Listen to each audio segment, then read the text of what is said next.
Bismillahirrahmanirrahim. Assalamualaikum warahmatullahi wabarakatuh.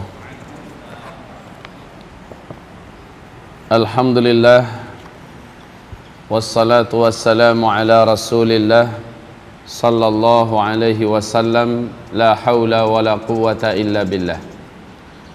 Rabbi syrah li sadri wa yassir li amri wahlul 'uqdatam min lisani yafqahu qawli wa ba'du. Qala Allah subhanahu wa ta'ala fi muhkami tanzilih ba'da al-'iyadhi billah minasy syaithanir rajim. Ya ayyuhalladzina amanu ittaqullaha haqqa tuqatih wa la tamutunna illa wa antum muslimun. Wa qala ya ayyuhan nas ittaqu rabbakumul ladzi khalaqakum min nafsin wahidah wa khalaqa minha zawjaha wa batha minhuma rijalan katsiran wa nisaa wattaqullaha alladzi tasaaluna bihi wal arham innallaha kana 'alaikum raqiba. Wa qala ya ayyuhalladzina amanu taqullaha wa qulu qawlan sadida yuslih lakum a'malakum wa yaghfir lakum dhunubakum wa man yuti'illah wa rasulahu faqad faza fawzan 'azima. Allahumma arhamna bil Qur'an. Puji dan syukur kita senantiasa untuk Rabbuna Azza wa Jalla Subhanahu wa ta'ala. Salawat serta salam kita semua untuk kekasih Allah Muhammad Rasulullah sallallahu alaihi wasallam. Kajian yang lalu tentang perjalanan hidup manusia ke akhirat, kita telah menyebutkan proses keberadaan ruh setelah lepas dari badan, yang intinya seluruh orang soleh diletakkan sambil menunggu kiamat di taman surga, disebut dengan a'la illiyin, di taman surga. Belum lagi dalam surganya, tapi baru taman surga. Dalam kesenangan hidup, di dalam ketenangan yang tidak ada kesedihan, istirahat total yang tidak ada lagi kepenatan dan ketakutan, orang-orang beriman ini sambil menunggu kiamat menikmati hari-harinya, saling bercerita dengan arwah atau roh-roh orang-orang beriman yang sama-sama telah berkumpul dan senasib dengannya. Tidak ada kesedihan, tidak ada yang dipikirkan dari keluarga yang ditinggalkan. Paling-paling sesekali dia ketemu dengan arwah baru datang yang baru saja meninggal dan sama baik nasibnya dengannya. Paling-paling dia tanya, kamu kenal nggak dengan si fulan? Saya kenal, itu anak saya. Bagaimana keadaannya? Dia sekarang begini-begini, waktu saya meninggal dia masih seperti ini. Jadi mendengarkan informasi keluarganya yang meninggal adalah lewat yang baru saja nyusul, kalau kebetulan tetangganya atau kenal dengannya. Selebihnya tidak ada. Tidak ada kerisauan ketika dia tahu bahwa anaknya juga sudah meninggal umpamanya, dan anaknya nggak masuk ke tempat dia, berarti masuknya di asfalas safilin, tempat kedua, yaitu di dalam perut bumi, disiksa sampai hari kiamat, diazab sampai hari kiamat. Kalaulah dia tahu bahwa anaknya, istrinya, atau suaminya atau kerabatnya ternyata udah meninggal dan tidak ada di ala illiyin, dia tidak akan sedih, Pak. Tidak akan sedih. Paling-paling yang keluar dari lisan arwah orang beriman ini adalah, itulah dulu sudah saya ajak agar taat kepada Allah, tapi dia menolak. Sekarang dia diletakkan di tempat hina sambil menunggu kiamat, diazab dan disiksa. Itu yang akan terlontar dari lidah orang beriman di a'la illiyin. Kaum muslimin ditunggu di sana itu sampai kiamat sangkakala pertama ditiup oleh malaikat Israfil. Dia mendapatkan nikmat yang tidak putus-putus. Sekali lagi, di taman surga sambil menunggu kiamat dia dapat nikmat tidak putus-putus. Tidak lagi tidur-tidur dan tidak pernah sakit. Tidak ada yang ditakutkan, tidak ada yang disedihkan, tidak ada yang dicapekkan. Dapatkan rezeki pagi, petang, siang, malam. Bergembira, bergembira, bergembira. Hanya saja nikmatnya belum sampai ke tingkat puncak seperti nikmat dalam masuk surga. Penantian ini sampai kiamat. Tempat yang kedua di alam barzakh yaitu di asfalas safilin. Nama tempatnya asfalas safilin. Kerak yang paling bawah dari dalam perut bumi ini. Sepakat seluruh ulama ahlus sunnah wal jamaah mengatakan seluruh roh penjahat, roh orang-orang kafir, seluruh orang fasik, seluruh orang munafik, arwah mereka diazab di dalam perut bumi. Dikumpulkan di sana. Disiksa sampai hari kiamat. Tidak akan diringankan sedikit pun urusannya. Semakin banyak dosa yang dibuat oleh orang yang hidup di dunia, sementara dosa itu mewarisi, dan yang pertama mencontohkan dosa adalah dia yang sedang disiksa, siksaannya makin nambah, Pak. Siksaannya makin nambah. Umpama dia yang pertama membuat barang memabukkan jenisnya whisky. Ketika whisky ini berkembang biak, dosanya mengalir kepada dia. Ketika dia mati, seluruh pendosa-pendosa yang minum whisky ini dosanya di-copy paste oleh Allah. Kemudian dosa itu ditambahkan kepadanya yang ada di alam kubur, ditambahkan siksaannya, dilipat gandakan. La haula wa la quwwata illa billah. Tayyib. Ibarat Allah yang kami muliakan, sampai kapan? Sampai sangkakala pertama ditiup. Telah sepakat seluruh ulama, mulai dari sahabat, tabi'in, tabi'in, seluruhnya menyatakan, sampai imam mazhab yang 4 sepakat mengatakan menolak adanya azab kubur murtad yang bersangkutan.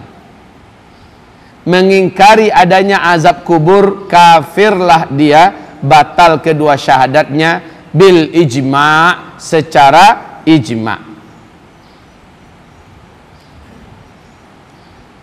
Mereka diazab sampai hari kiamat. Saat sangkakala pertama ditiupkan, suasana bumi saat itu ditiup persis, Pak. Bapak coba saja lihat, ini sebuah trompet. Bapak masukkan debu-debu ringan ke dalam trompet itu. Saat Bapak tiup, apa yang terjadi dengan debu-debu yang ada di dalam trompet? Saling berhamburan. Pat, maka yang di dalam itu akan saling berhamburan. Perhatikan, tiupan pertama, anak-anak kecil langsung beruban saking takutnya dengan suara yang begitu dahsyat. Seluruh yang ada di langit saling berbenturan dan bertabrakan. Dan bumi nanti akan mengalami hantaman besar dari salah satu bintang ruang angkasa yang pecah, yang menabrak bumi. Allah berfirman suasana ketika itu di surat Al-Hajj. Silakan buka surat Al-Hajj, ayat yang pertama dan ayat yang kedua. A'udzu billahi minasy syaithanir rajim. Bismillahirrahmanirrahim. Ya ayyuhan nasu ittaqu rabbakum. Inna zalzalatas sa'ati syai'un 'azim. يوم ترونها تذهل كل مرضعة عما أرضعت وتضع كل ذات حمل حملها wa taran nasa sukara wa ma hum bisukara walakinna azaballahi syadid. Allahumma rahamna bil Qur'an. Allahumma rahamna bil Qur'an. Dengarkan artinya. Hai manusia, ittaqu rabbakum, bertakwalah kalian kepada Allah Rabb kamu. Hai manusia, bertakwalah kalian kepada Allah Rabb kamu sekalian. Inna, sesungguhnya, zalzalatas sa'ati syai'un azim, kegoncangan hari kiamat itu, gempa hari kiamat itu, syai'un azim, sesuatu yang sangat besar. Bapak kalau ada waktu silakan buka di YouTube, buka acara Discovery Channel, bahwa pakar antariksa, pakar luar angkasa, para astronomi, para pakar-pakar astronomi dunia mengatakan di acara channel TV yang sudah diabadikan di YouTube sekarang, bahwa saat ini ada satu pecahan langit, pecahan bintang besarnya setengah bumi yang akan menghantam bumi lebih kurang 80 tahun yang akan datang. Dan itu tidak meleset. Kalau selama ini perkiraan sekian persen, enggak. Kalau ini perkiranya 100% menghantam bumi. Pengumuman ini tahun 2001. Tahun 2001 di televisi dunia diumumkan.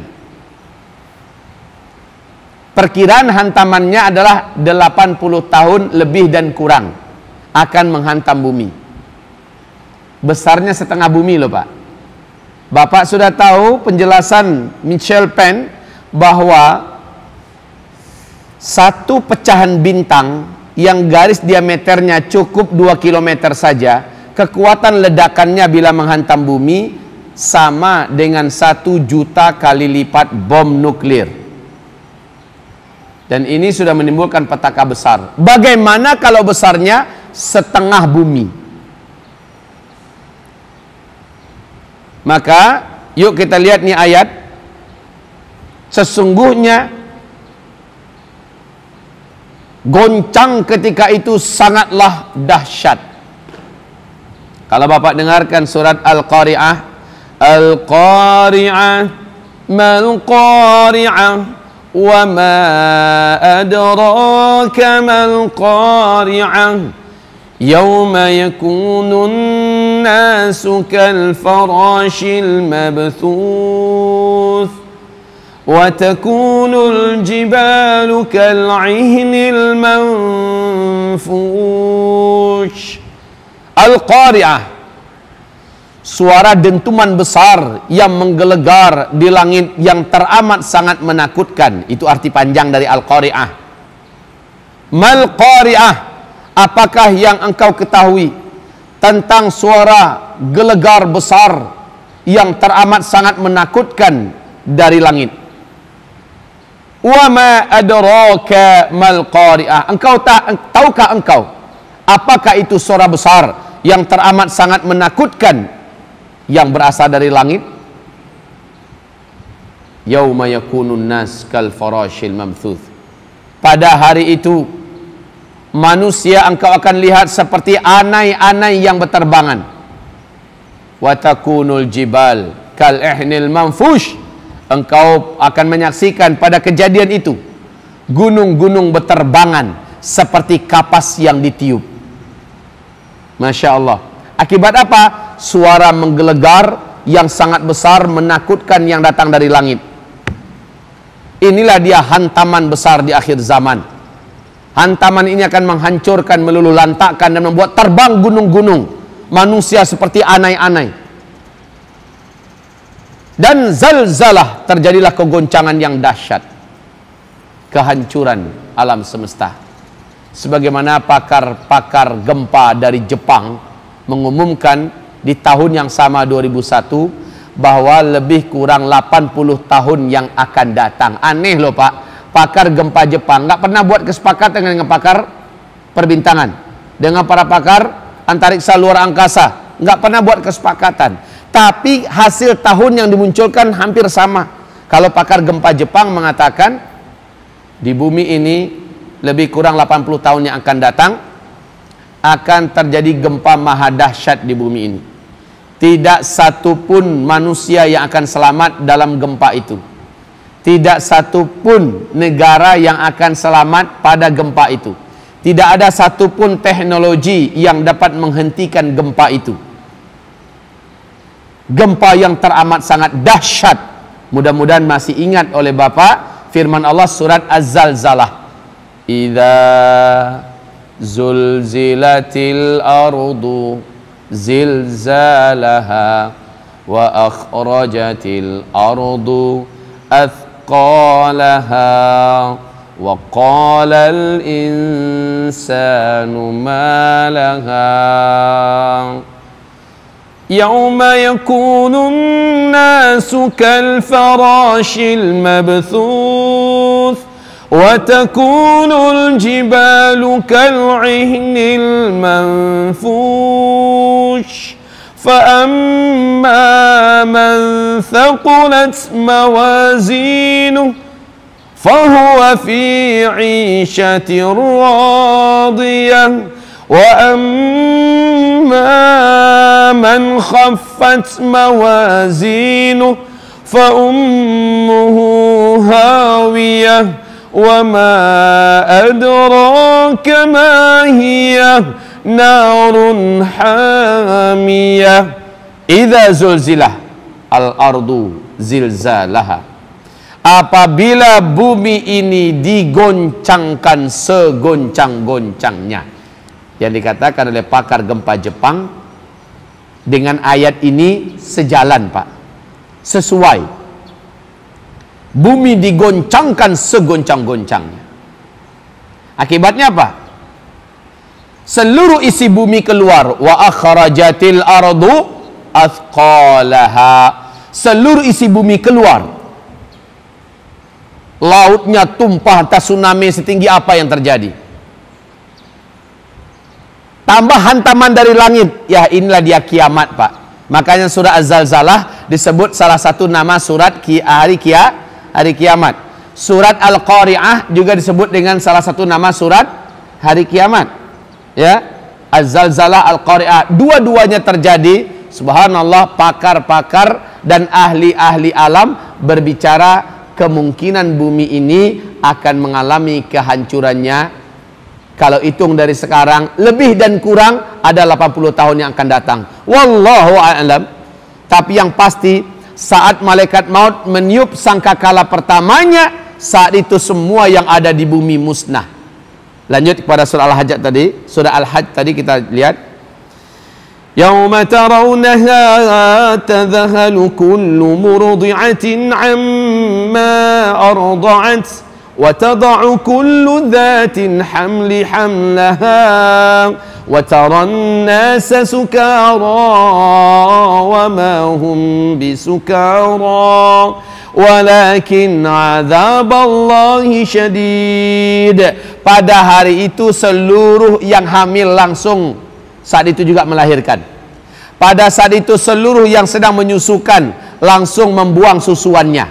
Coba, saking menakutkan suasana, mana ada seorang ibu tega melepaskan anak bayinya yang sedang menyusu. Bahkan dia siap pasang badan. Umpama ada singa lepas, dia sedang menyusukan anak.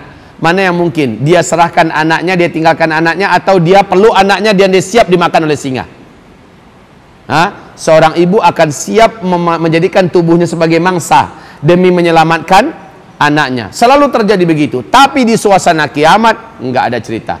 Seorang ibu akan lupa dia punya anak padahal anaknya baru sedang menyusu. Dia lari mencoba menyelamatkan diri. Anak kecil, kata Rasulullah, langsung beruban di tempat. Ketakutan yang dahsyat menyebabkan langsung anak-anak satu bumi ini beruban ketika itu. Saking dahsyatnya yang akan mereka saksikan. Selanjutnya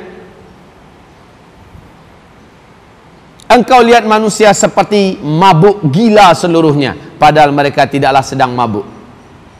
Manusia lari enggak karu-karuan.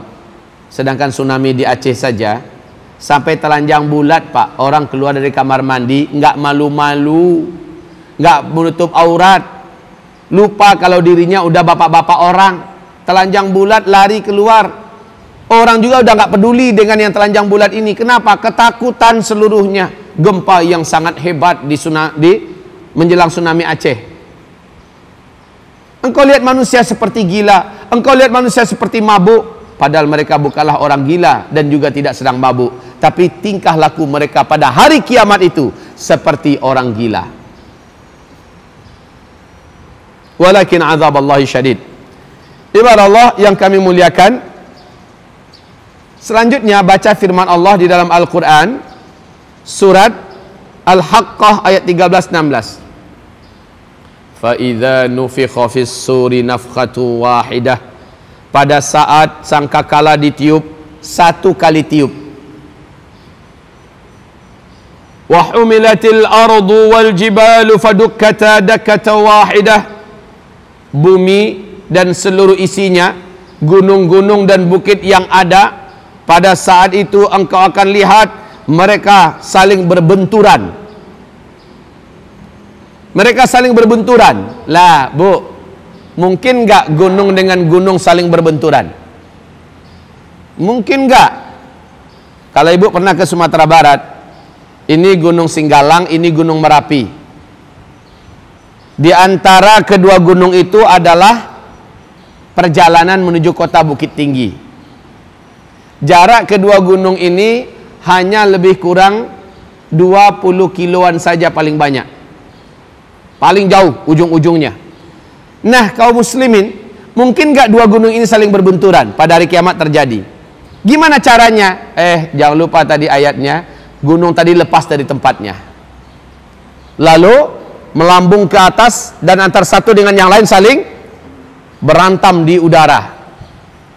Saling berantam karena apa? Karena digodok, dikocok oleh bau, oleh tiupan sangkakala malaikat. Inilah dia kiamat, kehancuran alam semesta. Dan manusia ketika itu benar-benar bagaikan anai-anai yang berterbangan. Maksudnya apa? Udah nggak karu-karuan, kemana-mana manusia berterbangan, nggak ada lagi tempat pijakan. Bumi yang ada saja hancur lebur. Demikianlah Allah menyebutkan fayauma idzi waqa'atil waqi'ah. Itulah dia hari di mana kiamat besar terjadi. Wansyaqqatis sama'. Suasana kiamat itu langit terbelah. Fahiya yauma idzi wahiyah. Langit pada saat itu sedang dalam keadaan lemah. Nah, habis bumi senyap, sepi. Bumi senyap, sepi. Langit sudah tidak ada, bumi sudah hilang. Ruang angkasa kosong, sebagaimana dulu sebelum diciptakan, seperti itu keadaannya. Berapa jarak lamanya dengan menunggu tiupan sangkakala kedua? Dan di mana roh manusia ketika itu disimpan Allah? Mari kita dengarkan jawaban berikut ini. Rasulullah sallallahu alaihi wasallam menyebutkan saat sangkakala pertama ditiup, setelah hancur seluruhnya, kullu man 'alaiha fan wa yabqa wajhu rabbika dzul jalali wal ikram. Seluruh yang ada di alam semesta ini fana, hilang, habis. Ma bainan nafkhatain, sambil menunggu sangkakala kedua, jarak yang disediakan oleh Allah, kata Rasulullah, arba'un, adalah 40. Rasulullah bersabda, arba'una yauman. Qala abait. Qala arba'una syahran. Qala abait. Sahabat ada yang bertanya, ya Rasulullah, 40 hari jarak tiupan pertama dengan jarak yang kedua, atau 40 hari, 40 minggu, 40 bulan, atau 40 tahun, atau bagaimana? Setiap kali ditanya, Nabi nggak mau jawab. Pokoknya 40 jarak antara itu. Ibarat Allah yang kami muliakan, thumma yanzilullahu minas sama ma'an, kemudian setelah itu barulah malaikat meniup sangkakala yang kedua. Tiupan yang kedua ini seluruh yang dulu pernah hidup kembali Allah hidupkan. Bumi bagaimana? Sudah Allah ciptakan terlebih dahulu bumi yang baru. Saat itu buminya baru datar. Awas, sekarang lagi serang ribut-ributnya bumi datar apa bulat ya? Ya. Allah pastikan dalam Al-Quran, hadis-hadis Nabi, di akhirat kelak bumi sudah menjadi bumi yang lain. Buminya udah datar, rata. Warna buminya adalah warna tepung yang putih, pasirnya kasar, sejauh mata memandang rata, tidak ada lurah, tidak ada gundukan, tidak ada bukit, bahkan tidak ada pohon, tidak ada tempat duduk, tidak ada tempat orang jual bakso, es cendol, tidak ada. Semua yang ada di bumi ini nggak ada, rata putih. Ibarat Allah, masyiral muslimin yang kami muliakan, setelah 40 tahun seluruhnya kembali dibangkitkan. Seluruhnya kembali dibangkitkan. Nah, kondisi ketika manusia dibangkitkan oryanan, seluruhnya telanjang bulat. Seluruhnya telanjang bulat. Aneh sekali lagi, Bunda Aisyah bertanya, ya Rasul, laki-laki wanita telanjang bulat? Iya. Akan dikumpulkan di satu tempat yang sama dan keadaan telanjang bulat? Ya Rasulullah, apa enggak saling ngelihat itu ke yang lain? Apa enggak saling terangsang dengan syahwat dan nafsunya masing-masing ke yang lain? Apa kata Rasulullah? Hai Aisyah, al-amru yawma idzin asyad min ayyanzura ba'duhum aurata ba'din. Hai Aisyah, pada hari itu kesibukan manusia dengan dirinya sendiri-sendiri lebihlah hebat daripada sibuk memperhatikan orang lain. Saking sibuknya orang ketika itu, Pak, buka Al-Quran sekarang, lihat bagaimana Allah menyebutkan orang satu dengan orang lain tidak peduli. Buka surat Al-Mu'minun, surat yang ke-23 ayat 101. Tafadhol, dibuka. A'udzu billahi minasyaitonir rajim. Fa idza nufikha fis sur fala ansaba bainahum yawma idzin wala yatasaalun. Ada Al-Qur'annya? Ada ketemu ayatnya? Silakan lihat terjemahannya. Perhatikan suasana. Nanti saya akan ketemu dengan anak kandung saya pada hari kiamat. Menurut Bapak Ibu, apa yang akan saya lakukan dengan anak kandung saya? Menurut Ibu, apa yang saya lakukan? Saya sapa nggak? Ngobrol nggak? Kira-kira Ibu kalau jumpa dengan anak gadis Ibu nanti pada hari kiamat di padang mahsyar, ngobrol nggak?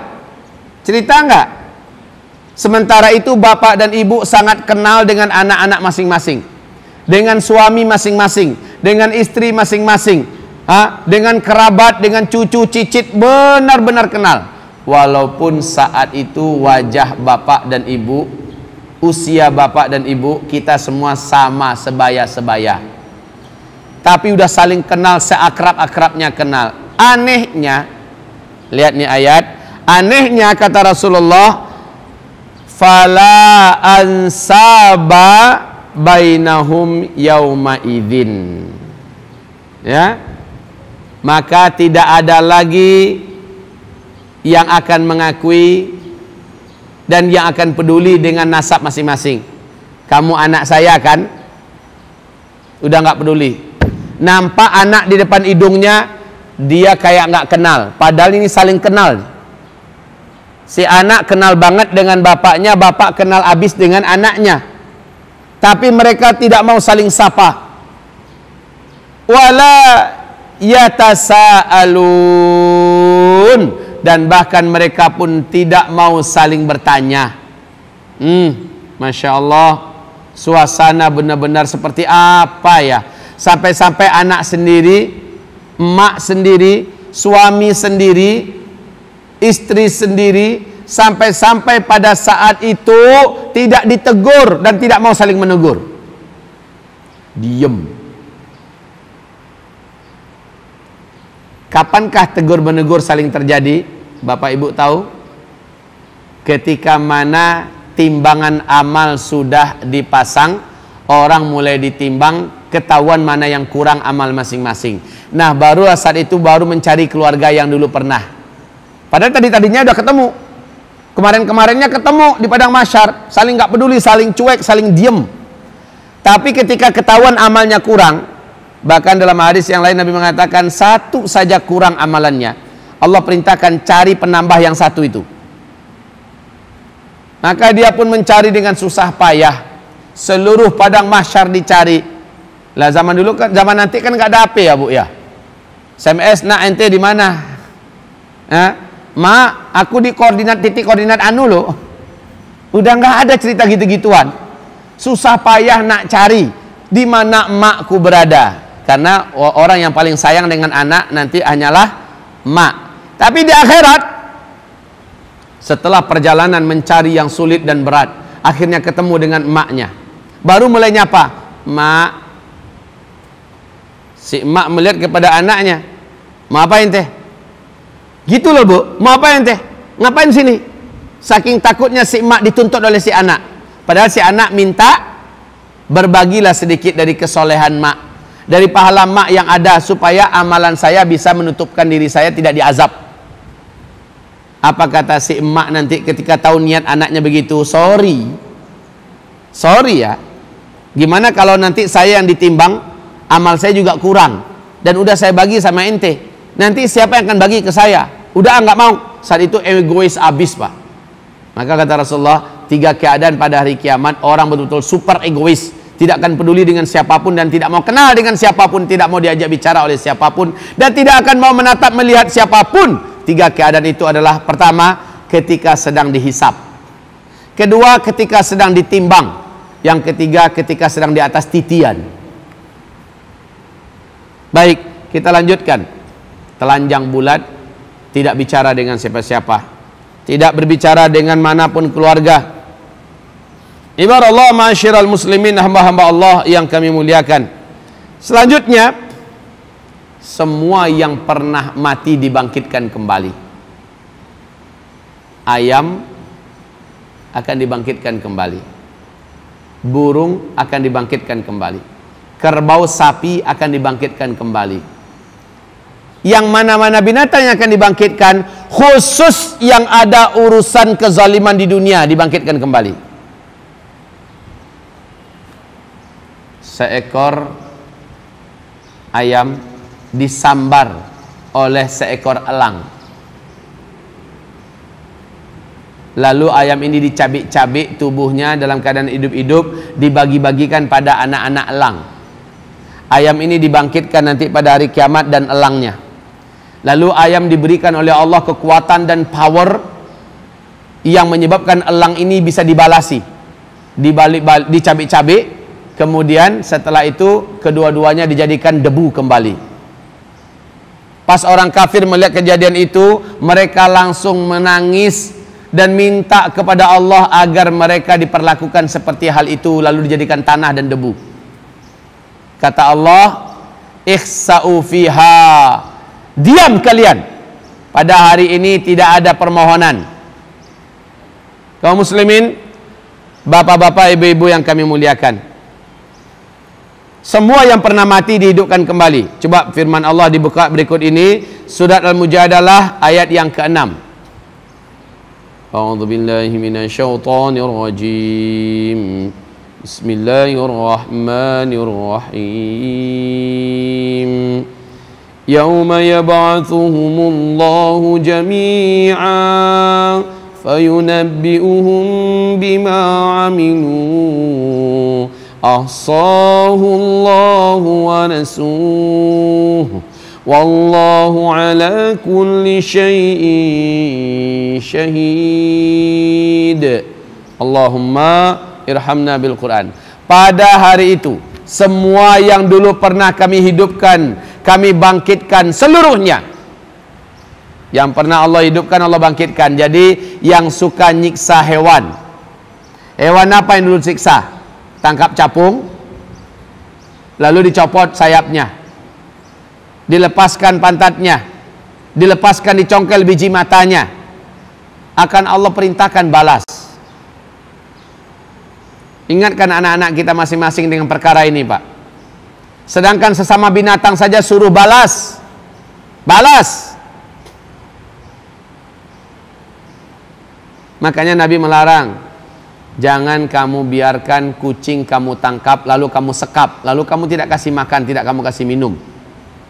Karena dulu kata Rasul, ada yang menyekap seekor kucing. Kemudian kucing itu tidak dikasih makannya, tidak dikasihnya minum. Matilah kucing itu di dalam kandang, di dalam penyekapannya. Allah masukkan orang tersebut ke dalam neraka. La haula wala quwata illa billah. Fayunabbi'uhum bima amilu. Semua yang pernah hidup di muka bumi, jin dan manusia dibangkitkan. Lalu mereka ditanya, apa yang mereka sudah buat, nanti diminta pertanggungjawabannya. Ahsahullah wa nasuh. Semua yang sudah kita buat di dunia ini Allah hitung semua, Pak.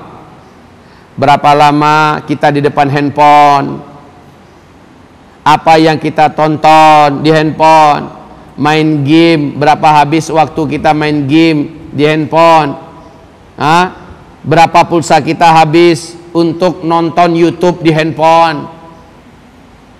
Ahsahullah wa nasuh. Mereka sudah lupakan semua, tapi Allah tidak ada yang dilupakannya. Makanya orang pada hari kiamat nanti berkata, ma li hadzal kitab la yatruku saghiratan wala kabiratan illa ahsaha. Onde mande, kitab A yang ada ini, kitab apa ini? Tidaklah amalan saya yang kecil dulu di dunia atau amalan besar, melainkan seluruhnya tertulis lengkap di dalam kitab ini. Ibadallah, ma'asyiral muslimin, wallahu ala kulli syai'in syahid. Syahid Allah Subhanahu wa taala, segala sesuatu maha mengetahui. Baik, kita kembali sebentar. Tadi ada pertanyaan, bagaimana caranya, di mana Allah menyembunyikan keberadaan roh serta data-data induk setiap manusia dan jin yang pernah hidup di dunia? Rasul menjawab, di komputer itu menyimpan data. Sekarang ini makin kecil nggak, Pak, tempatnya? Makin kecil, bahkan bisa disembunyikan di dalam kulit, kita, makin kecil sekali. Allah punya teknologi yang lebih maha sempurna. Ujung ekor kita, Pak, ujung ekor kita yang paling kecil disebut dengan ajbudz dzanab. Disebut dengan ajbudz dzanab. Ini dijadikan oleh Allah Subhanahu wa taala sebagai pusat penyimpanan seluruh data dan memori hidup seorang manusia. Dan subhanallah, telah diuji cobakan, dihancurkan dengan apapun tidak bisa hancur, Pak. Dia semacam ujung beras, Bu, umpamanya orang kita bakar sehangus-hangusnya sampai jadi tepung, Pak, orang itu. Ada, kalau Bapak saring, tepungnya berterbangan, saking tipisnya, halusnya, akan tertinggal satu, Pak, Bu. Dan satu ini tergantung warnanya. Ada yang warnanya hitam, ada yang warnanya keruh, ada yang warnanya bening, ada yang warnanya putih bersih. Tergantung bagaimana orang ini hidup di dunia. Dan yang pecahan kecil itu, ya, disebut dengan ajbudz dzanab dalam hadis. Di bom atom pun nggak akan hancur dia. Dibakar 1000 derajat Celcius pun tidak akan hangus, tidak akan jadi tepung.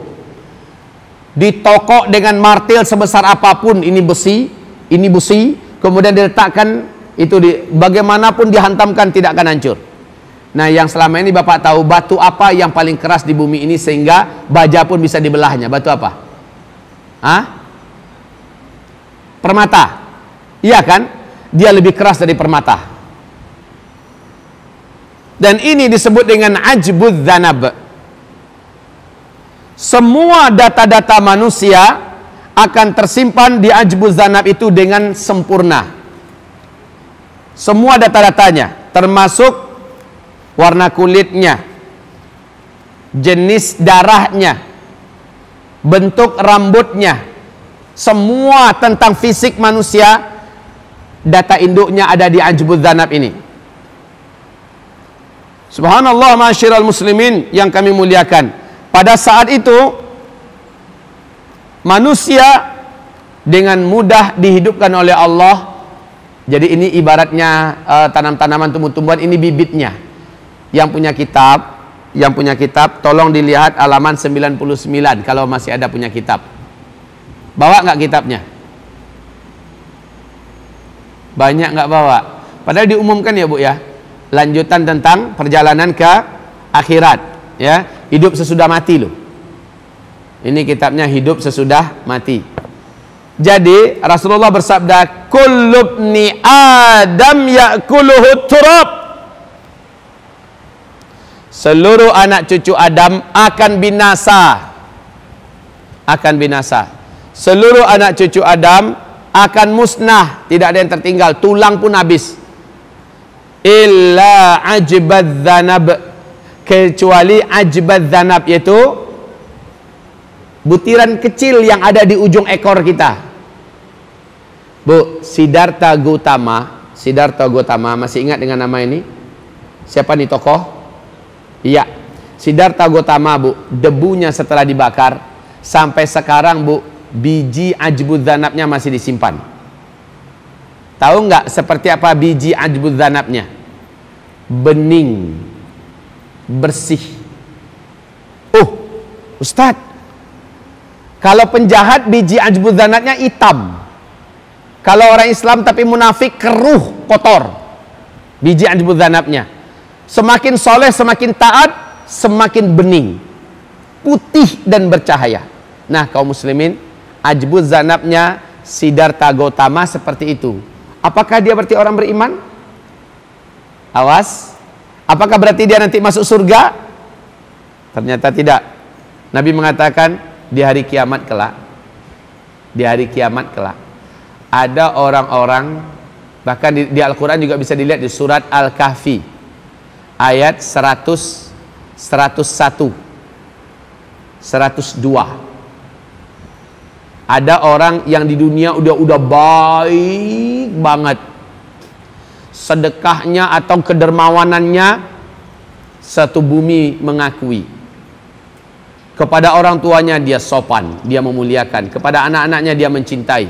Kepada manusia banyak dia menjaga perasaan. Dan dia memang sangat baik. Tapi masalahnya dia tidak Islam. Lihat ayatnya, ketemu Bu? Qul hal nunabbi'ukum bil akhsarina a'mala alladzina dhalla sa'yuhum fil hayatid dunya wa hum yahsabuna annahum yuhsinuna sun'a. Ya, ulaika alladzina kafaru bi ayati rabbihim wa liqa'ihi fahabitat a'maluhum fala nuqimu lahum yaumal qiyamati wazna.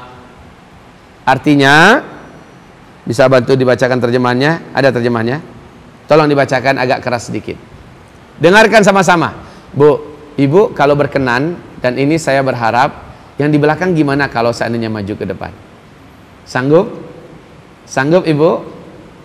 Jazakillahu khairal jaza. Semoga ibu-ibu bertempat di surga Allah yang tertinggi nanti. Amin. Jazakillahu khairal jaza. Terima kasih ya Ibu. Bapak-bapak, barakallahu fikum. Bapak udah di depan duluan. Ya. Masya Allah, baru nampak bahwa ada mahasiswinya di sini. Ya. Nah, sekali dibacakan kedengaran oleh semua.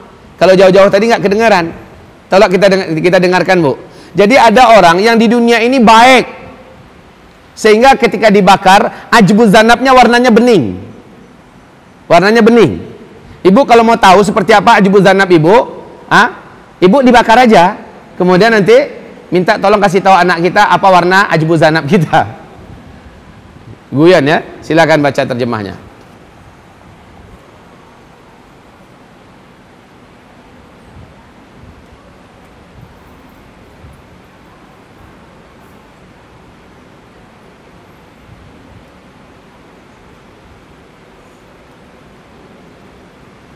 Nggak dengar Pak ya? Terima kasih, jazakillahu khairan. Pada hari itu, pada saat itu,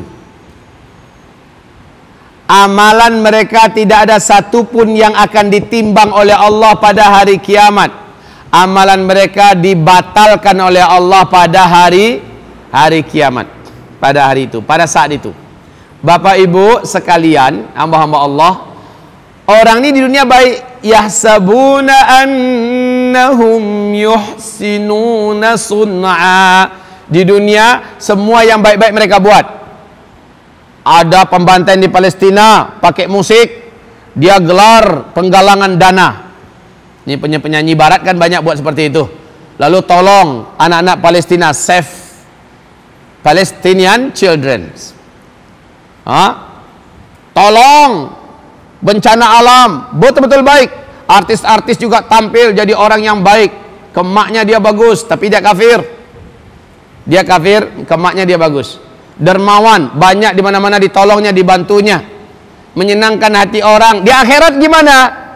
Di akhirat seluruh amalannya tidak ada yang diterima. Dan kata Rasulullah, akan ada manusia pada hari kiamat amalannya setinggi-tinggi gunung, sebesar-besar istana surga. Pernah lihat besarnya istana surga Pak? Belum kan? Kita belum pernah, tapi dapat kabarnya udah. Satu istana dalam surga, 3 buah gunung Merapi atau gunung besar di dunia ini bisa masuk ke dalam satu rumah surga itu. Dari mana didapatkan pertimbangan seperti itu? Hadis Nabi, satu rumah untuk orang beriman dalam surga besarnya adalah 70 mil kali 70 mil. 70 mil kali 70 mil. Kalau 1 mil 1,5 kilo saja, kalikan 70 berarti 105 km. 105 km, 105 km. Gunung Merapi di Sumatera Barat itu, Bapak Ibu, kalau gunung Merapinya dipasang kayak gini, lalu dibuat bujur sangkar, ya. Ini paling-paling dari sini kemari hanya 35-40 km saja. 35 atau 40 km, 40 km, 40 km. Lah, sementara rumah kita nanti di surga, gedenya, panjangnya, lebarnya 105 km kali 105 km. Kebayang nggak? Kebayang nggak? Kebayang nggak? Nggak usah bayangin deh, nggak nyampe. Tapi memang demikian, makanya berani saya katakan, besarnya satu istana nanti dalam surga dapat diisi oleh 3 buah gunung. Besarnya itu, Masya Allah. Tingginya Masya Allah. Baik, kita kembali kepada kajian kita tadi. Selanjutnya hamba-hamba Allah yang kami muliakan, Ajbuz Zanab ini tadi, orang tadi itu amalannya ada yang sebesar gunung. Kemudian dia sudah harap. Ternyata Bu, Medona masih ingat Medona? Masih hidup nggak makhluk ini sekarang? Masih. Dan masih makin apa tuh? Makin nakal aja gayanya. Anak gadisnya yang udah seperti dia waktu gadis dulu, sekarang ini udah kayak dia pula brutalnya Bu. Khalas. Ada sisi baiknya Medona, suka nyumbang ke sana kemari. Wah, itu dia temukan nggak nanti di akhirat? Dia lihat. Lalu dia mulai berharap dia akan selamat oleh banyaknya sumbangan-sumbangannya itu. Lalu kemudian kata Rasulullah, Allah datangkan angin yang sangat kencang, seluruh amalannya tadi itu kebawa dan ketiup bagaikan debu. Jadi amalannya seperti gunung pasir. Datang angin yang sangat kuat, lalu dibuatnya rata, tidak tersisa sedikit pun. Tidak tersisa sedikit pun. Masya Allah. Kaum muslimin, hamba-hamba Allah yang kami muliakan. Nah, ini Ajbuz Zanab sebening apapun, tapi kalau dia kafir, bening itu diakibatkan karena kebaikan-kebaikannya. Tapi di hari kiamat kebaikan itu tidak akan ada yang menyelamatkannya karena tidak diterima. Nah, baik. Termasuk kata Rasulullah di hari kiamat nanti ada orang yang amalannya setinggi gunung Tihamah. Amalannya setinggi gunung Tihamah. Kemudian tiba-tiba amalan tersebut ditiup oleh angin yang sangat kuat, lalu gunung Tihamah itu pun menghilang dan dia dimasukkan ke neraka. Para sahabat bertanya, qalu ya Rasulullah sifhum lana. Ya Rasulullah, sudilah engkau menyebutkan kepada kami siapa orang yang sial itu. Nabi menjawab, yaitu orang-orang yang takutnya berbuat maksiat hanya karena di depan orang lain. Di depan orang lain nggak mau buat maksiat. Di tengah-tengah orang yang dia kenal, yang orang itu kenal dengannya, dia kenal dengan orang itu, dia takut buat maksiat. Tapi ketika dia sendirian, orang lain tidak lihat, atau dia ada di satu tempat yang orang lain tidak ada kenal dengannya, dia buat maksiat itu. Ini adalah orang yang amalannya seperti gunung Tihamah tingginya, kemudian dihilangkan oleh Allah Subhanahu wa taala seperti gunung itu dihilangkan karena tiupan angin yang sangat kuat. La haula wala quwata illa billah. Kalau kata orang Padang, di muka awak sok-sok siak gayanya. Di belakang awak ndak ada lah kucing ayil daripada kucing ayil. Ya, nggak ngerti kan?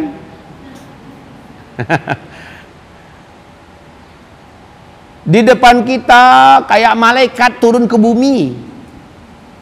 Depan kita tuh kayak malaikat turun ke bumi. Pagi tadi Pak, nggak usah saya sebut siapa nama orangnya, di mana tempat daerahnya. Cuma saya tadi lepas sholat subuh bincang-bincang dengan salah seorang orang Padang, pengusaha Padang. Dia katakan, Ustadz, dari grup kita sudah dicampakkan setelah dibuli sejadi-jadinya si Fulan bin Fulan. Saya tanyakan, kenapa? Itulah kami juga tidak pernah menyangka, katanya. Kami tidak pernah menyangka. Kalau di masjid dia paling duluan yang datang ke masjid kalau masuk sholat waktunya. Kalau pulang dia yang paling terakhir. Di masjid itu bawaannya tenang kayak waliullah. Bawaannya tenang kayak waliullah. Kalau baca Qur'annya tuh kayaknya lama, ya, dia baca lama. Tapi kami kaget. Kami kaget. Karena ternyata di HP-nya diisi dengan film-film porno. Nah, ada yang satu entah sengaja atau nggak sengaja terkirim ke grup oleh dia.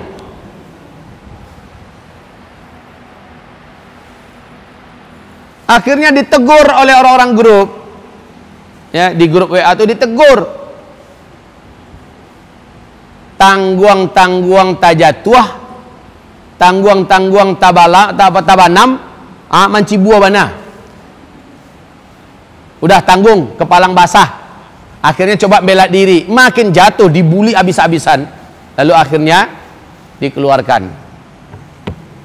Ini maaf Bapak Ibu, di depan kayaknya kayak malaikat turun dari langit. Tapi ketika tidak disaksikan, dia berbuat maksiat. Na'udzubillah ya Allah. Coba bayangkan Pak, na'udzubillah ya Allah, na'udzubillah, bayangkan Ibu, sedang kita nonton tontonan yang tak baik, mati saat itu. Gimana? Salah satu yang menjadikan saya dulu ketakutan waktu pesantren, nonton di bioskop. Saya paling hobi nonton film Roma Irama dulu Pak, waktu pesantren dulu.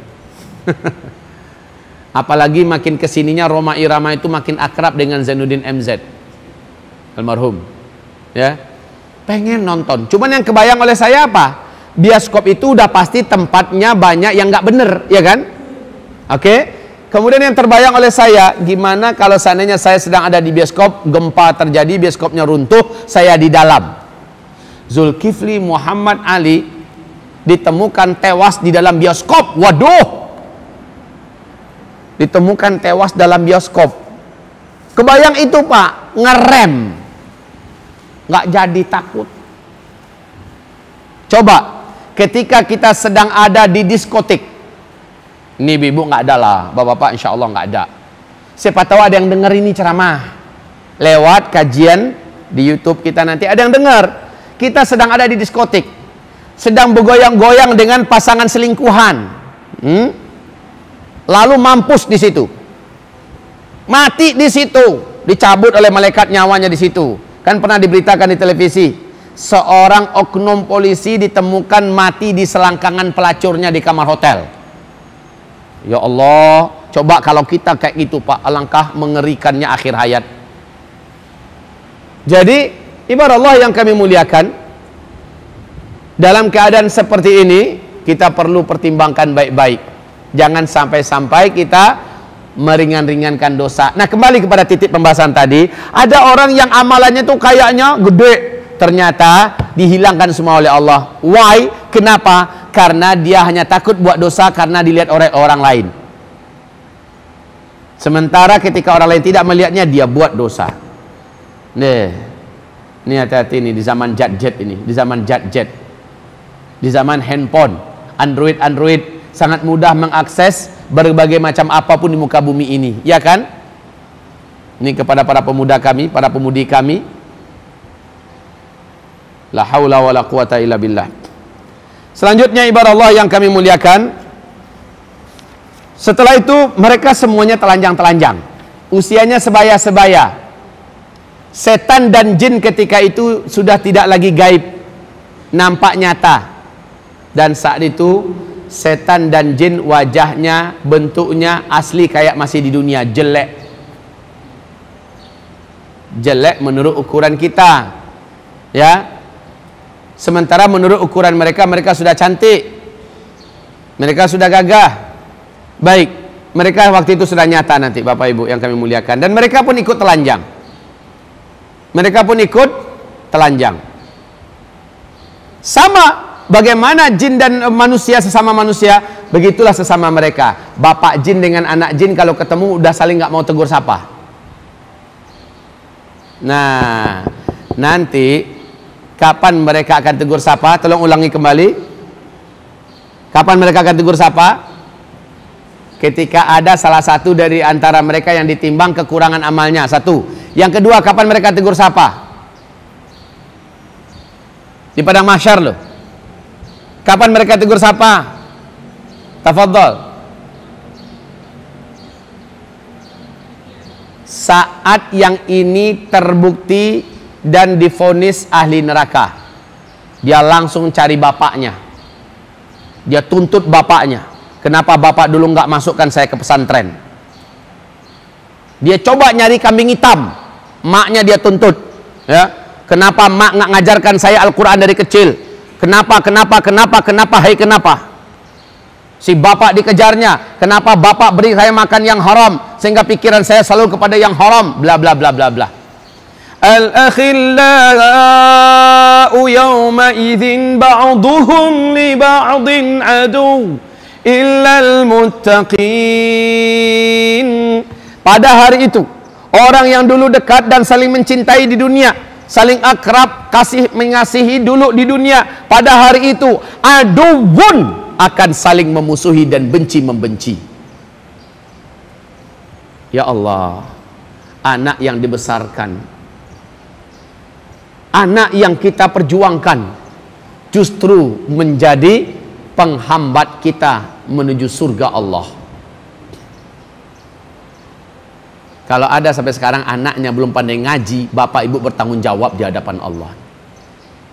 Kalau ada sampai sekarang anak bapak ibu belum pandai sholat, bertanggung jawab di hadapan Allah. Kalau ada sampai sekarang anak bapak ibu belum mengerti tauhid yang benar, bertanggung jawab di hadapan Allah. Kalau ada sampai sekarang anak ibu bapak belum mengerti halal haram, karena disekolahkan di SD, lanjut ke SMP favorit, lanjut ke SMA favorit, lanjut ke perguruan tinggi, nggak ngerti agama, bertanggung jawab di hadapan Allah Subhanahu wa taala. Bertanggung jawab di hadapan Allah Subhanahu wa taala. Dan anak itu akan menuntut kita, Bu. Anak ini akan menuntut mencari ibunya, mencari bapaknya. Jadi ini yang kedua, di mana keluarga akan saling berbicara. Tapi kondisinya kondisi-kondisi memprihatinkan semua. Yang pertama, minta tolong dong bagi amal solehnya sedikit, kan gitu kan. Yang kedua,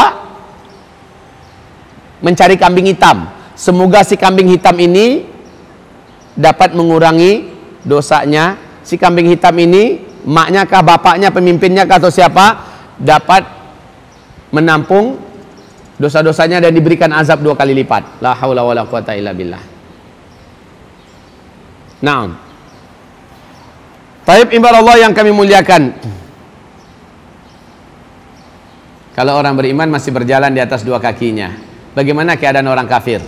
Lihat kembali kitab tadi. Oh ya, sebentar ya, saya belum.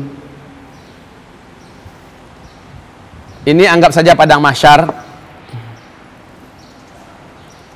Ini anggap saja padang mahsyar.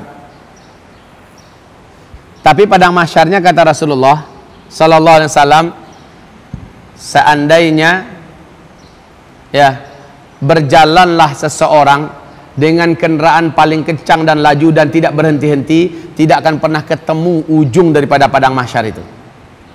Luasnya minta ampun. Ini padang mahsyar, Pak. Meja ini padang mahsyar. Apakah menurut Bapak Ibu kita dibangkitkan nanti langsung di padang mahsyar itu? Ketika sangkakala kedua ditiup? Tidak. Kita dibangkitkan di tempat yang jauh, di satu area yang jauh. Di sini semua manusia dan jin dibangkitkan. Setelah mereka bangkit, yauma yakhrujuna minal ajdathi sira'an ka'annahum, ya, pada hari ketika mereka bangkit dari kuburan mereka, mereka langsung menuju ke padang mahsyar. Kita langsung tahu kemana kita pergi, nggak perlu pakai nanya kemana ya, kita mau kemana ya, nggak ada. Karena memang ketika itu wala yatasaalun, mereka tidak akan saling bertanya, tidak akan. Ketika bangkit telanjang bulat, tidak berkhitan, tidak pakai alas kaki, langsung tahu menuju kemana. Ke padang mahsyar, jalan. Perjalanan yang sangat jauh. Perjalanan yang tidak boleh berhenti. Perjalanan yang mendatangkan dahaga. Sementara harinya siang, nggak ada malam-malam tuh, Bu. Tidak ada cerita malam-malam di padang mahsyar. Kalau ada malam kan ada cerita istirahat tuh. Ini enggak, siang terus, bisa tidur enggak? Garangnya matahari sejengkal di atas ubun-ubun. Nggak kebayang, sampai sekarang saya juga nggak kebayang. Menggelegaklah kepala kita ya. Baik, orang kafir lebih lama lagi nyampainya. Kenapa? Kepala mereka terbalik. Kepala dan tangan di bawah, kakinya ke atas. Dengan itu dia jalan. Sementara orang-orang yang beriman kepada Allah dengan 2 kakinya berjalan menuju ke hamparan padang mahsyar. Dan di antara mereka yang berjalan itu ada yang dipaksa untuk memakai ter yang mendidih. Tahu ter yang mendidih? Aspal yang mendidih. Jadi jubah yang dilumuri oleh aspal yang mendidih dipaksa untuk dipakai. Satu komunitas itu pakai ter yang mendidih seluruhnya sambil jalan menuju ke padang mahsyar. Ada yang lidahnya menjulur sampai ke lututnya, mengeluarkan cairan nanah dan bau yang sangat busuk, sehingga tersiksa seluruh orang-orang yang ada. Baunya minta ampun. Macam-macam modelnya. Khusus orang kafir, kakinya ke atas, tangannya di bawah. Orang Islam, orang beriman, yang lain normal, jalan menuju padang mahsyar.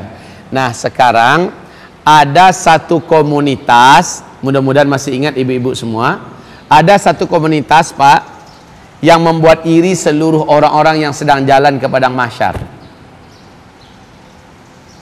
Siapa mereka? Kalau Bapak Ibu pernah menamatkan kitab ini, nggak perlu lagi pakai mikir, kejawab langsung tuh.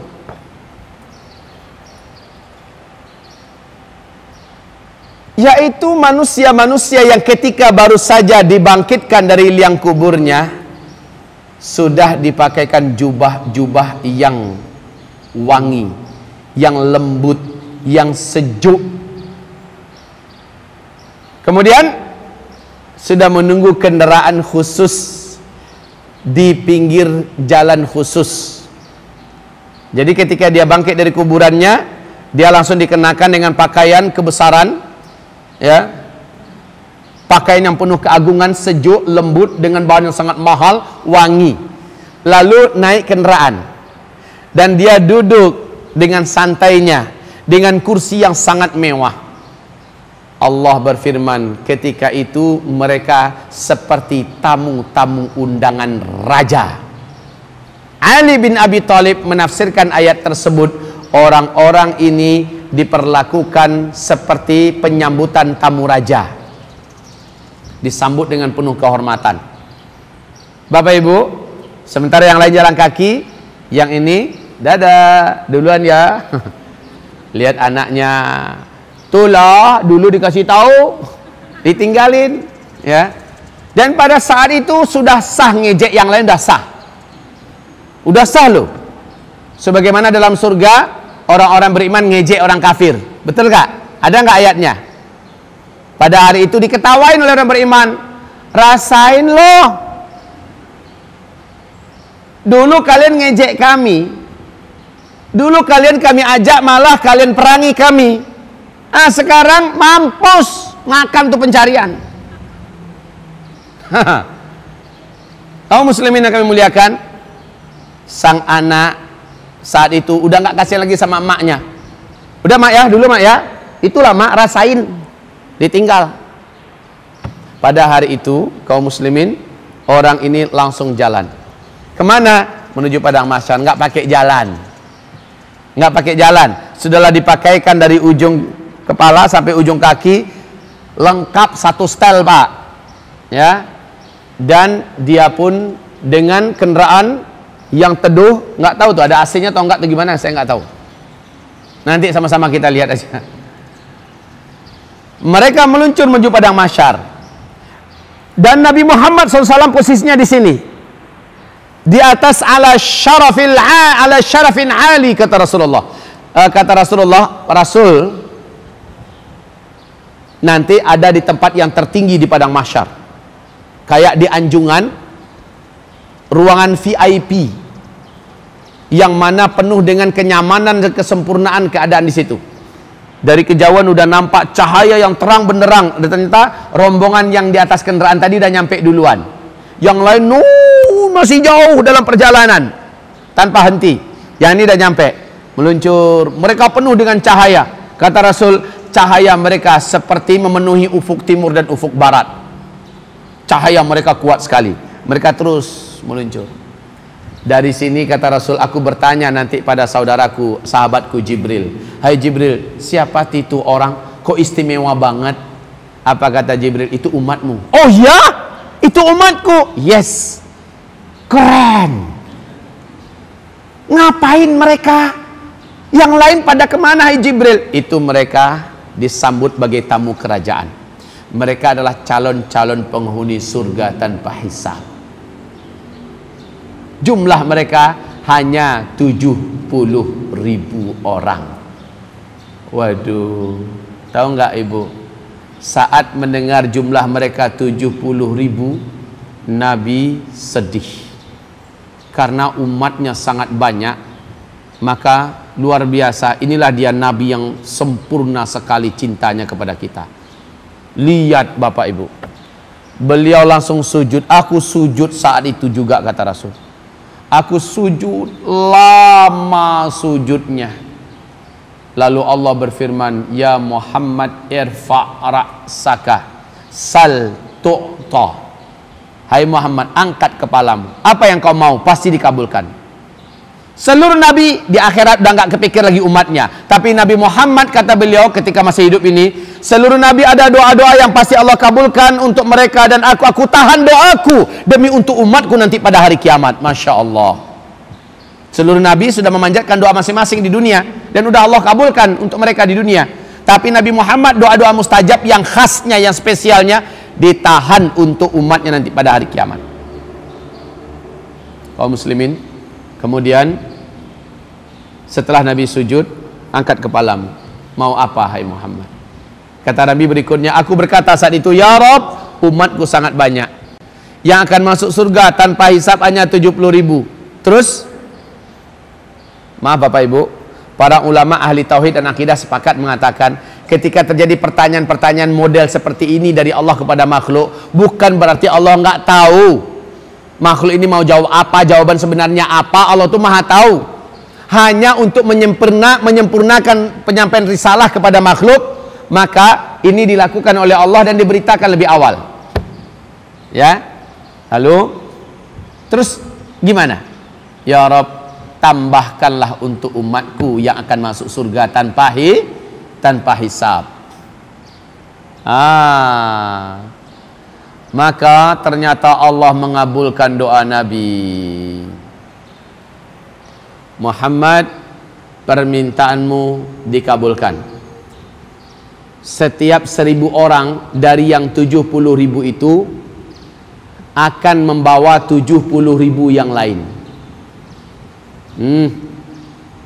Berarti 70.000, setiap 1.000-nya membawa 70.000 yang lain. Kalikan saja hasilnya berapa?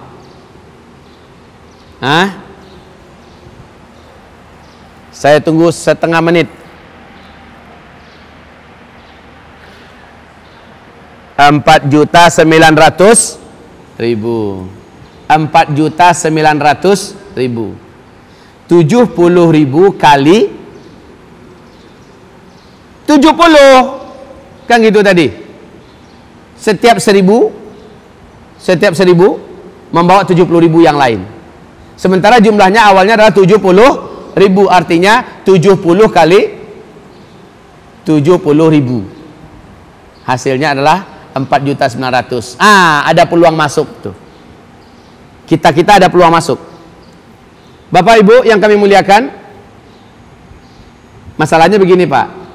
Masalahnya ketika Nabi menyebutkan umatku akan masuk surga tanpa hisab 70.000 orang, sahabat langsung loncat ke hadapan Nabi. Ya Rasulullah, doain aku dong, aku salah satu dari yang 70.000. Maka Nabi pun mendoakannya. Selesai. Abu Bakar berdiri juga, ya Rasul, aku juga minta didoain, doain aku ya Rasul. Kata Rasul, sayang, stok untuk bisa dimasukkan ke 70.000 lewat doa saya cuma 1 dikasih Allah, dan itu kamu udah didahului oleh 10. Kamu usahakan sendiri deh Abu Bakar. Coba, kelas Abu Bakar saja disuruh oleh Rasul usahakan sendiri 70.000. Nah masalahnya sekarang, ketika Rasul meninggal, berapa orang jumlah para sahabat Nabi semua?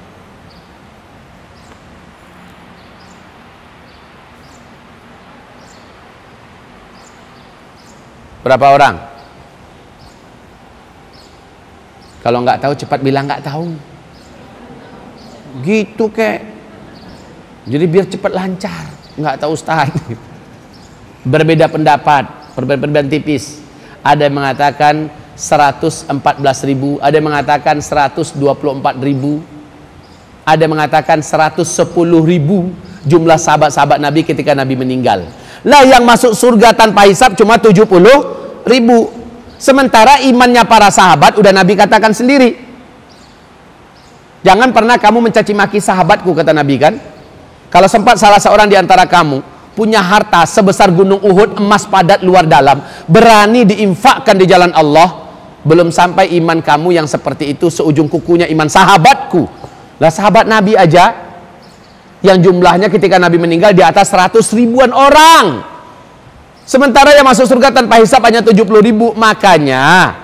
Makanya Nabi sujud lama-lama, minta penambahan. dan Allah tambahkan. Jadi 4.900.000 orang. Ada peluang nggak Bapak Ibu ini? Ada peluang? Hah? Tanya diri, tepuk dada, lihat benar-benar cocok nggak? Ya, sebelum nepuk dada, tanya diri, ini cocok nggak? Karena syaratnya 7. Syaratnya 7 untuk bisa masuk surga tanpa hisab.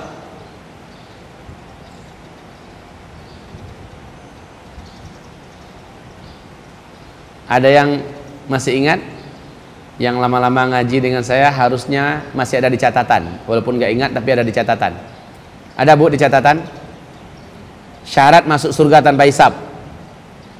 7. 4 dijelaskan oleh Ibnu Taimiyah, sumbernya dari Al-Quran. 3 langsung dari hadis Nabi. Pertama, mengimani seluruh isi Al-Quran dan hadis-hadis Nabi tanpa ada satupun yang ditolak atau dibenci. Ini syarat pertama. Kedua, mengamalkan seluruh yang wajib-wajib yang Allah wajibkan, yang Rasul wajibkan, dan meninggalkan seluruh yang haram-haram yang Allah haramkan, yang Rasulnya haramkan. Ini yang kedua. Yang ketiga, mengerjakan amalan-amalan sunnah, mencintai amalan-amalan sunnah, istiqomah mengerjakannya seumur-umur hidupnya. Keempat, meninggalkan sekalian yang makruh-makruh yang tidak disenangi oleh Allah dan Rasulnya, dia tinggalkan. Dosa-dosa kecil dia tinggalkan. Oh, kalau dosa kecil aja dia tinggalkan, gimana dengan dosa besar? Ini baru 4 ya. Dari yang 4 ini aja kira-kira Bapak Ibu bisa masuk level nggak nih? Masuk level nggak? Alah, jujur aja lah. Nggak masuk. Termasuk saya yang bicara, nggak masuk. Lihat yang pertama tadi. Yang pertama tadi apa tadi? Mengimani seluruh isi Al-Quran dan hadis. Oke, nih kita masuk nih, insya Allah. Tidak ada yang kita benci, tidak ada yang kita tolak. Yang kedua,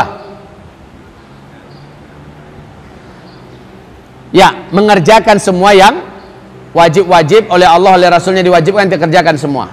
Kemudian meninggalkan semua yang diharamkan oleh Allah dan oleh Rasulnya. Yang ketiga, semua amalan sunnah kita cintai, dan mana yang kita bisa lakukan kita istiqomah mengerjakannya. Yang keempat, seluruh dosa-dosa kecil dan yang makruh-makruh benar-benar dijauhi semampunya. Jujur aja, kalau saya pribadi, saya udah gugur Pak, Ibu. Saya udah gugur di nomor 3, nomor 4. Gimana kira-kira Bapak Ibu? Sama? Berarti satu letting kita. Tapi kira-kira menyempurnakan yang ketiga, keempat ini mustahil nggak? Enggak. Akan ada manusia yang sanggup. Nah, yang kelima, keenam, ketujuh itu ada dalam hadis. Yang kelimanya, nggak percaya dengan yang namanya keyakinan sial. Rumah sial, anak sial, nomor sial, angka sial, hari sial, ya. Yang kedua, pantang minta diruqyah, nggak mau diruqyah. Jadi kalau orangnya masih minta dirinya diruqyah, itu nggak termasuk yang bisa masuk surga tanpa hisab, tapi dia akan tetap masuk surga dengan hisab. Kayaknya itu kelas-kelas kita Pak. Saya kalau sakit-sakit sedikit, saya minta istri saya, tolong dong ruqyahin, udah. Dia mulai meruqyah istri saya. Ya, asik Pak, enak diruqyah itu, nyaman setelah itu, enak, ringan. Padahal meruqyah diri sendiri saya bisa, tapi kadang-kadang manja dengan istri. Nah, istri juga manja dengan suami, minta diruqyah, ya kan? Sah-sah saja. Cuma yang sebaik-baiknya adalah ruqyah diri sendiri. Nah, ini hadis sering disalahartikan, seolah-olah kalau minta diruqyah nggak akan masuk surga. Salah. Yang benar adalah tidak masuk surga tanpa hisab. Tidak termasuk di antara golongan yang bisa masuk surga tanpa hisab. Harusnya kan disempurnakan syaratnya 77 itu dong, lengkapi. Jangan hanya gara-gara satu itu merasa udah layak masuk surga tanpa hisab. Sementara ente sendiri ahli hisab. Ya. Yang ketujuh. Yang ketujuh adalah tidak mau berobat dengan menggunakan kai. Tidak mau berobat dengan menggunakan kai. Apa itu kai? Besi yang dipanaskan. Para ulama zaman sekarang mengembangkan makna kai sama dengan semua yang menggunakan listrik. Termasuk operasi dimasukkan ke dalam bab kai. Operasi-operasi kemoterapi, menggunakan jasa laser dan segala macamnya, ini termasuk hitungan kai. Oke, Bapak Ibu, 7 ini. 7. Inilah orang-orang yang masuk surga tanpa hisab. Lalu aku sujud lagi minta tambah dari Allah. Allah katakan, hai Muhammad, ditambahkan, ciduklah oleh engkau dari umat engkau 3 kali cidukan. Nah, tidak ada hadis yang menjelaskan yang lain, tidak ada para ulama yang menjelaskan makna yang lain apa maksud cidukan ini. Selama tidak ada maksudnya, tidak paham kita maksudnya, serahkan saja nanti pada hari kiamat seperti apa yang dimaksud ciduklah oleh engkau hai Muhammad 3 kali cidukan. Cidukan tahu kan, Bu? Ini bahasa Indonesia enggak? Kalau tangan ini ya, sendoklah dengan 3 kali sendokan. Ini kalau kami orang Melayu mengatakan ciduk. Ciduk bukan bahasa Indonesia ya. Ini beras, masukkan tangannya, ini namanya menciduk nih. Hai Muhammad, ciduklah 3 kali cidukan. Wala ziyadah, dan tidak boleh minta tambah. Cukup. Baik, hamba-hamba Allah sekalian yang kami muliakan, singkatnya manusia yang lain, yang ini gimana ceritanya Pak? Yang udah pakai kendaraan tadi, nangkring nggak di padang mahsyar? Nangkring nggak di padang mahsyar? Ngapain di padang mahsyar? Nggak akan dihisap, ya kan? Kalau nggak akan dihisap, berarti orang ini langsung lewat, numpang lewat doang di padang mahsyar. Dia pakai kendaraan, jangan pernah dibayangkan kendaraannya ada kuda dan ada roda 2 kayak pedati begitu. Lama amat nyampe nya. Kendaraannya orang-orang ini subhanallah. Saat mereka diantarkan ke titian menuju ke seberang, kata Rasulullah, hanya seperti mengejapkan mata langsung sampai di seberang. Kendaraan apa yang mereka tunggangi itu? Kecepatan apa ya Allah? Sampai sekarang pun nggak ada teknologi di bumi ini sampai hari kiamat yang sanggup menyaingi kecepatan teknologi Allah ini. Kendaraan itu yang akan dinaiki oleh orang-orang yang masuk surga tanpa hisab. Satu kerja panjang mata sampai langsung di seberang. Padahal titian itu luasnya, jadi drum, tempat minyak tanah yang besar tuh, ya. Itu Pak, ini nerakanya. Ini nganga permukaan drum yang ternganga. Kalau kita buat tali, nah ngangaan depan itu, bukaan yang di depan itu, paling atas itu, diumpamakan oleh Rasulullah kalau seluruh isi langit dan bumi dimasukkan ke dalam mulut neraka jahanam itu, maka seluruhnya akan mampu masuk ke dalam saking luasnya dan jauhnya. Tak kebayang deh. Dan kita harus meniti di atas itu. Nggak kebayang. Sementara orang ini yang masuk surga tanpa hisab, hanya sekejap mata nyampe ke seberang. Alangkah nyamannya, alangkah indahnya, alangkah asiknya. Sementara orang beriman yang lain jalan. Kalaupun ada yang naik kendaraan, paling-paling secepat kilat. Kilat kecepatannya berapa?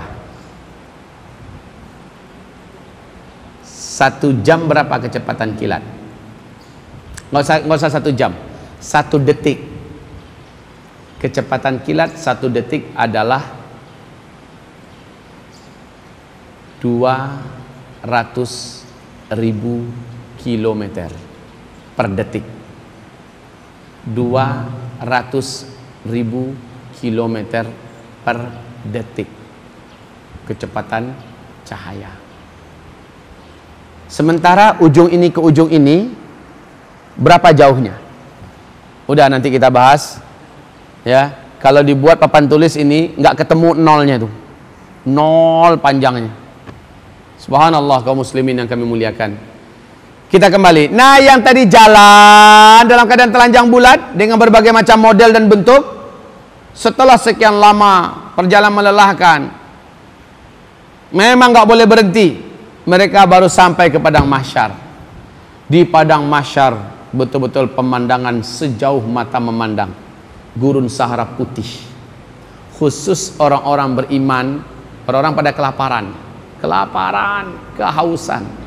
Orang yang beriman, kata Rasulullah, Allah jadikan satu kemuliaan untuk mereka nanti di padang mahsyar, di mana mereka dapat menggenggam pasir padang mahsyar, lalu saat mereka mendekatkan ke mulutnya, Allah jadikan pasir itu seperti makanan berwarna putih yang sangat lezat, dan satu kali suap langsung kenyang sekenyang-kenyangnya.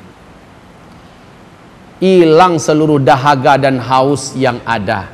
Ini orang beriman ya Pak ya. Kalau orang Islam nggak sampai seperti itu. Dia coba makan pasir doang yang kemakan. Tapi orang beriman, nanti baca, orang beriman pada hari kiamat ada keistimewaan nanti di padang mahsyar. Makanya Bapak, masih ingat nggak kajian kita 3 level umat Nabi, 3 tingkatan umat Nabi dalam beragama? Masih ingat nggak? Level yang paling rendah apa? Muslim. Level pertengahan mukmin. Nah, yang level mukmin ini yang gurun Sahara dari padang mahsyar itu, kalau diambilnya satu genggam, langsung Allah jadikan menjadi makanan yang menyegarkan, mengenyangkan, menguatkan, menghilangkan dahaga. Subhanallah. Sementara orang muslim yang Islamnya baru sebatas sholat-sholat doang, sementara hidupnya belum diislamkan, akidahnya belum diislamkan, muamalah bisnisnya belum diislamkan, ya, Islamnya baru sebatas yang 5 waktu, sholat 5 waktu, habis syahadat sholat 5 waktu, puasa, zakat, haji, ya, udah selesai. Sebatas itu dia udah merasa dirinya muslim, itu baru muslim. Belum masuk orang mukmin. Kalau mukmin, seluruh kehidupannya dia masukkan ke dalam Islam. Dia tidak akan berbisnis kecuali bisnisnya dengan cara Islam dan dengan apa-apa yang halal menurut Islam. Pernikahannya, dalam urusan muamalahnya, dalam apa saja dia Islamkan semuanya. Kajian ini sudah ada, tolong dibuka di kajian Al-Hujjah ya, di YouTube. Tolong buka kajian saya khusus tentang masuk Islam secara kafah, 3 tingkatan umat Nabi dalam beragama. Tolong kembali bedah itu, itu pernah saya uraikan di masjid apa ketika itu Bu, masih ingat? Hah? Aha, benar, di sana. Tolong buka kembali di YouTube kita. Baik, demikian saja hamba-hamba Allah yang kami muliakan. Kita diskusi sekarang. Kalau ada yang, ini pembahasan kita baru nyampe, orang nyampe padang mahsyar ya, baru sampai di padang mahsyar. Ngapain berikutnya di padang mahsyar? Kita akan jadikan ini pertemuan setelah saya pulang haji insyaallah. Tanggal 16 ini saya berangkat ke Tanah Suci, mohon doanya Bapak Ibu, mohon doanya. Nanti tanggal 16 saya mendarat kembali di Indonesia dengan izin Allah. Tanggal 17-nya saya stay di sini. Saya tinggal di sini sampai tanggal 22. Jadi pulang haji nggak langsung pulang ke Sumatera Barat, di sini dulu. Nah, bisa jadi di antara itu kita isi jadwal kita kembali, ya. Kajian kita adalah melanjutkan agenda-agenda di padang mahsyar. Mau tahu agenda-agenda di padang mahsyar? Lihat nih. Ini ada dalam kitab nih tadi. Bagi yang udah hilang ininya, di sini masih ada. Nih, agenda bahasan kita di padang mahsyar adalah ini. Syafaat, hisab, pembagian catatan amal, mizan, telaga, ujian keimanan seseorang, ya, baru meniti sirat antara langsung ke surga atau masuk neraka. Inilah pembahasan kita. Semoga Allah mengekalkan. Ujung pembahasan ini nanti membahas tentang surga dan neraka dengan izin Allah Subhanahu wa taala. Ada pertanyaan silahkan. Jika tidak ada maka kita sudahi sampai di sini. Silakan Pak Arifo.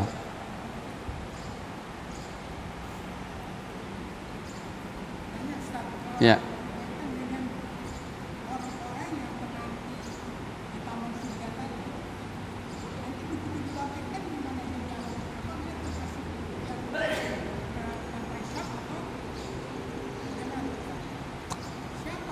seluruh orang beriman di bumi ini, seluruh orang Islam yang amalnya banyak, dosanya minim, insyaallah ya, dia nanti akan diletakkan di a'la illiyin, di taman surga sambil menunggu kiamat.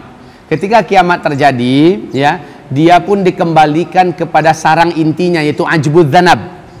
Ajbuz dzanab itu Allah yang sembunyikan di mana letaknya, gudang meletakkan ajbuz dzanab itu di mana.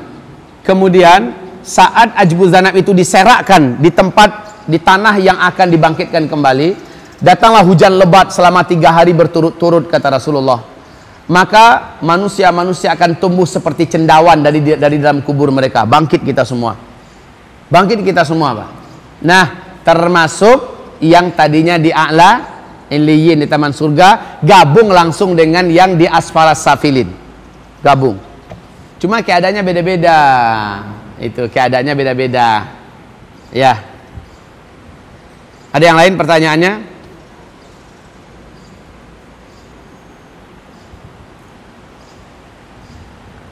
Cukup?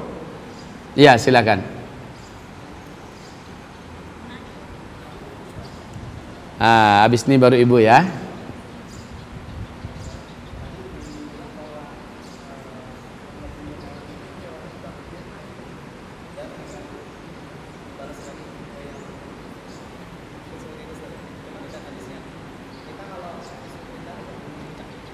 Oh, iya iya, benar. Ada binatang yang kita diperintah untuk membunuhnya. Cicak, mencit. Baik. Lipan, kalajengking, ular hitam, anjing hitam, itu kan disuruh untuk dibunuh ya. Tapi membunuhnya, walaupun kita disuruh membunuhnya harus dengan ihsan, dengan main cepat. Ya, langsung mati. Nggak boleh main siksa dulu, copot dulu satu-satu. Cicaknya dikulitin dulu, nggak boleh, haram. Kalau membunuh langsung membunuh ya.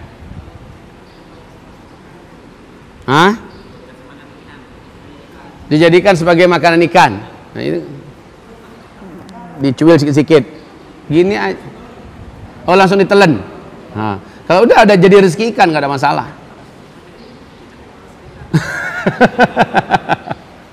Apakah ikan nanti dibalas oleh cicak gitu ya? Baik kaum muslimin, yang sudah dijadikan oleh Allah sebagai sunnatullah, insyaallah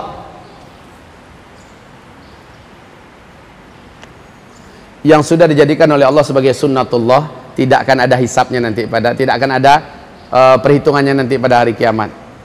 Sebagai sunnatullah, ikan makan cacing, lalu cacing nanti dihidupkan lalu membalas ikan, enggak. Karena itu sudah sunnatullahnya ya. Nah, kaum muslimin, yang enggak boleh itu adalah ketika ada binatang yang menyiksa binatang yang lain. Menyiksa.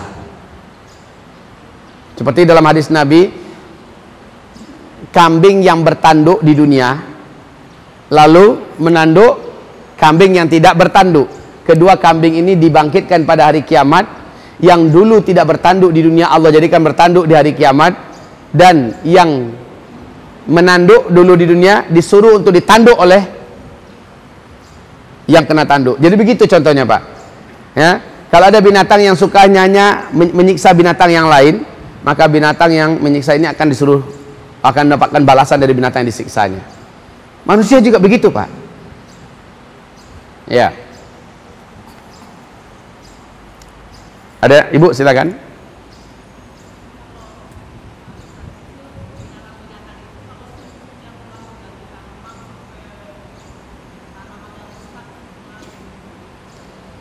Iya, semut itu kan ada hadisnya, ada larangan membunuhnya ya. Iya Bu ya. Sebenarnya semut itu termasuk makhluk yang dapat diajak bicara, Bu. Ibu percaya nggak itu? Semut, lebah, kuda termasuk binatang yang dapat diajak bicara. Ibu kalau bisa berbicara dengan mereka, wahai semut, dengan nama Allah, saya minta kalian tinggalkanlah kompleks saya ini. Tentu saja ibu bicara nanti pastikan orang nggak ada. Kenapa di zaman Sulaiman di dalam Al-Quran An-Naml ya, An-Naml semut. Karena semut berbicara dan Sulaiman bisa mendengarkan. Ya Bu ya. Mati. Iya. Ya sudah, nggak usah pakai innalillahi wa inna ilaihi rajiun. Bapak Ibu, satu lagi saya anjurkan, coba ikuti Ustadz Jal Fathullah Ansori, sahabat saya dulu di Mesir, sekarang tinggal di Kota Padang. Beliau mendapati di minimarketnya sangat banyak semut, hampir-hampir orang nggak berani lewat, saking banyaknya semut di halaman minimarketnya. Lalu dia ruqyah air Bu, dia ruqyah air ya, kemudian air itu dia percikkan ke, tahu enggak Ibu, langsung semut tadi menjauh. Menjauh. Subhanallah. Betul-betul Bu. Ya. 100% bersih halamannya itu, enggak usah pakai sapu-sapu. Air diruqyah dengan air diruqyah dengan ayat Allah SWT ya, lalu disiramkan ke yang banyak semutnya, bersih langsung. Bisa ditiru loh itu. Ya. Cukup Bu. Pertanyaan, Ustadz, akupunktur termasuk kai bukan? Yes. Ya. Ustadz, kecoa kalau disiram porstek boleh nggak? Langsung mampus nggak? Sakarat dulu. Ya, Bapak Ibu, pokoknya kalau sistem pembunuhannya cepat matinya itu paling dianjurkan. Makanya wa in qataltum fa ahsinul qatlah. Kalau kamu membunuh, maka sempurnakanlah, baguskanlah cara membunuhnya. Gitu ya. Ustadz, apabila kita sudah meninggal lalu sering kita doakan, Ustadz, apabila ibu kita sudah meninggal lalu sering kita doakan, kemudian akibat doa anaknya ibunya mendapatkan nikmat kubur, apakah ketika di padang mahsyar ibu kita akan menolong kita yang sudah mendoakan selalu? Di hari kiamat nanti nggak akan ada siapapun yang menolong siapapun, nggak akan ada. Bunda Aisyah tanya pada Rasul, ya Rasulullah, engkau cinta nggak pada aku? Seorang istri biasalah punya bahasa yang aneh-aneh pada suami. Wahai suamiku, engkau cinta nggak pada aku? Kata Rasulullah, masih perlukah aku menjawabnya? Apakah nanti di akhirat engkau akan ingat aku?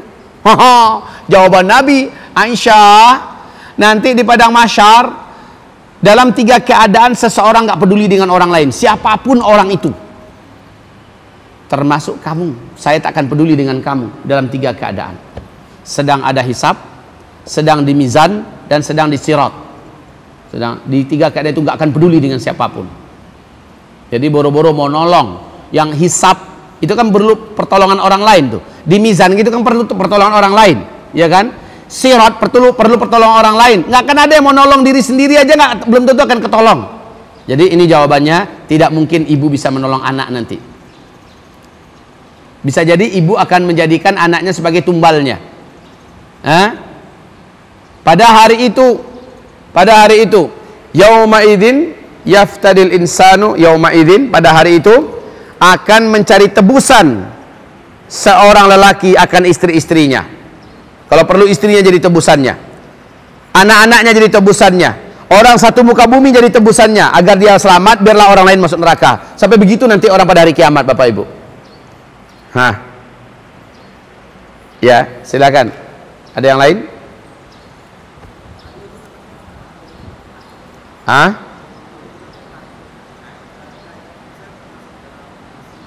Kai.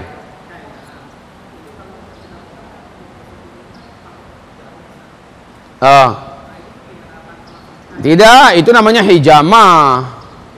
Beda, itu namanya hijamah. Ya. Akupunktur kan dengan panas ya. Jarum yang dipanaskan. Kalau nggak dipanaskan nggak ada masalah. Masalahnya tadi adalah besi yang dipanaskan. Kalau yang nggak dipanaskan nggak ada masalah. Ketika ada kandungan listrik, di sini para ulama kita mengatakan masuk dalam kai, karena ada sengatan panasnya. Ya, Baik, ibu-ibu, sudah tidak ada lagi pertanyaan dari ibu-ibu kami? Cukup ya. Jazakumullah khairan katsira. Mari kita sama-sama saling mendoakan. Saya yang di tanah suci nanti insya Allah mendoakan Bapak Ibu, dan Bapak Ibu mendoakan kami supaya kami selamat pergi dan pulang. Ya, kita ketemu kembali, kita lanjutkan kajian kita agenda padang mahsyar. Ya. Jadi judul kita, kajian kita ke depan adalah agenda di padang mahsyar. Ya, nanti Al-Hujah yang kasih kabar. Tempatnya tetap di sini ya Bu. Tempatnya tetap di sini. Al-Hujah kasih kabar nanti insya Allah di atas tanggal 17 saya udah di sini insya Allah. 17, 18, 19, 20, 21, 22. Nah, ini adalah akhir saya di 22 hari Kamis. Berarti 22 dari jamnya jam berapa sini Bu? Nggak bisa di robah hari kah? Nggak, robah hari nggak bisa. Atau Kamis pagi. Kamis pagi selesai saya langsung ke airport. Dari sini airport terdekat mana? Halim. Ya sudah, berarti gitu. Saya ngisi paginya, ya. Kemudian saya langsung ke Halim. Berarti saya ambil pesan di sini ke Halim sampai 1 jam nyampe nggak?